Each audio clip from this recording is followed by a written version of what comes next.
The map says our sky is missing matter close to home. If that's true, the Hubble crisis may just be our address. And this story will show how the clues unlock it. They didn't set out to find a hole in the universe. They were just counting galaxies.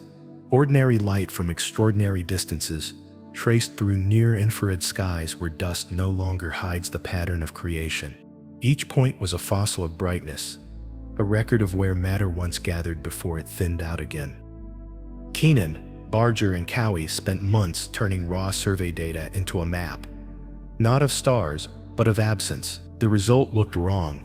A faint depression carved into the cosmic web, like a fingerprint pressed into soft clay.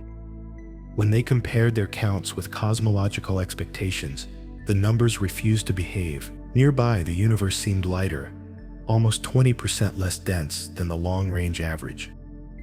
Farther out, galaxies thickened again, restoring balance as if the cosmos were correcting for a local mistake. We weren't in the center of anything. We were sunk inside a vast, slow-moving hollow. It didn't fit the textbooks. Cosmology rests on a simple promise that the universe, taken on a large enough scale, looks the same everywhere. Homogeneity, isotropy, two pillars of the modern model. But every observation begins somewhere, and we happen to observe from within this dip in density. If that local geometry changes how expansion unfolds, then all our measurements of speed and distance inherit the bias of where we stand. Imagine space as a giant elastic fabric. Regions heavy with matter tug at it, slowing the stretch. Regions pour in matter, release tension, letting expansion run slightly faster. Inside such a basin, galaxies drift apart more quickly. Not because energy changed, but because gravity lost its grip. The faster rate becomes our lived reality. Outside the basin, the rhythm returns to normal. From within, we read a higher Hubble constant. From beyond, the same universe ticks more slowly. That idea wasn't fantasy. It came straight from the data Keenan's team assembled in 2013. The hollow they outlined spanned nearly 2 billion light-years, large enough that light crossing it would take a fifth of cosmic history. Yet no headlines broke. No press conference explained that the solar system might sit inside a void. The discovery slipped quietly into academic literature, a footnote waiting for context. At first, colleagues treated it as a curiosity, another small inhomogeneity in a universe already full of them. Then came the coincidence. Independent teams, using entirely different tools, supernovae, redshift surveys, microwave background maps, found that the local expansion appeared faster than global averages by nearly 9%. The difference sounded minor, but its implications cut deep. For decades, cosmologists had trusted that precision would converge. More telescopes, cleaner calibration, smaller error bars. The graph should tighten toward one true value. Instead, two truths hardened side by side. One measured near home, one inferred from the early universe. 73 versus 67. Same physics, different answers. Somewhere geometry was cheating. Keenan's quiet map offered a possibility. Maybe we live in a gravitational lowland, a region where space itself relaxes. It wouldn't change the laws of physics. It would just tilt the frame through which we read them. The universe wouldn't need exotic energy or modified gravity, only an honest correction for perspective. Consider how sailors once misjudged the curve of Earth by measuring from valleys instead of plains. The horizon looked nearer, the world smaller. Their instruments weren't wrong. Their baseline was replace oceans with voids, and telescopes inherit the same illusion. Inside the hollow, expansion acts like a breeze moving downhill. Light leaving distant galaxies crosses gradients of density.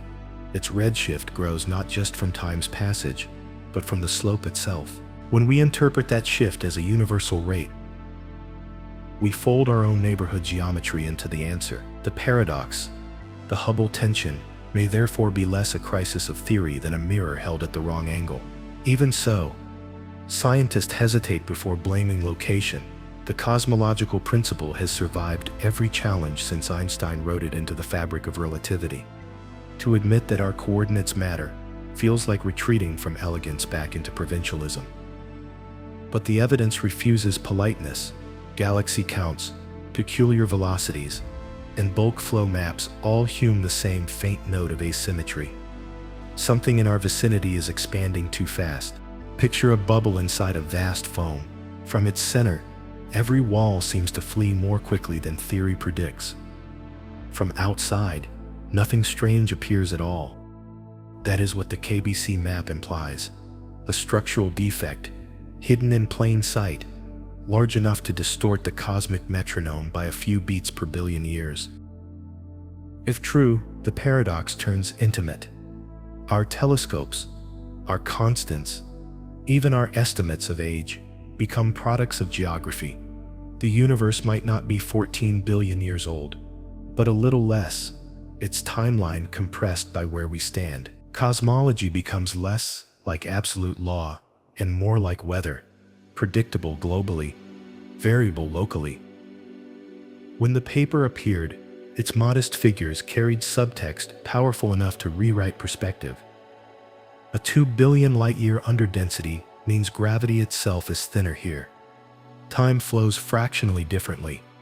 Light curves through emptier corridors, yet we only notice because we built instruments precise enough to trip over their own calibration.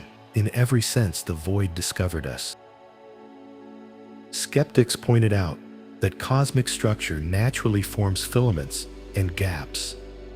Ours could be ordinary statistical noise, but the scale and coherence of the KBC depression challenged that dismissal.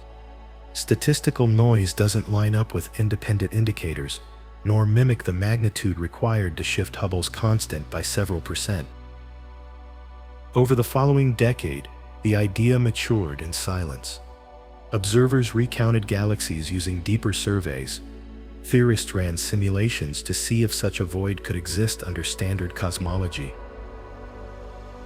The probabilities came out low, 1 chance in 10,000, but not 0. In a universe this large, even improbable regions must appear somewhere. The question isn't whether they exist, but whether we occupy one. If we do, then cosmology gains humility. The equations remain true, but their context acquires texture. Expansion is not perfectly smooth. It swells and slackens like breath. Our measurements are harmonics of that rhythm. Understanding it requires both precision and patience, the willingness to question even the coordinate grid beneath our feet.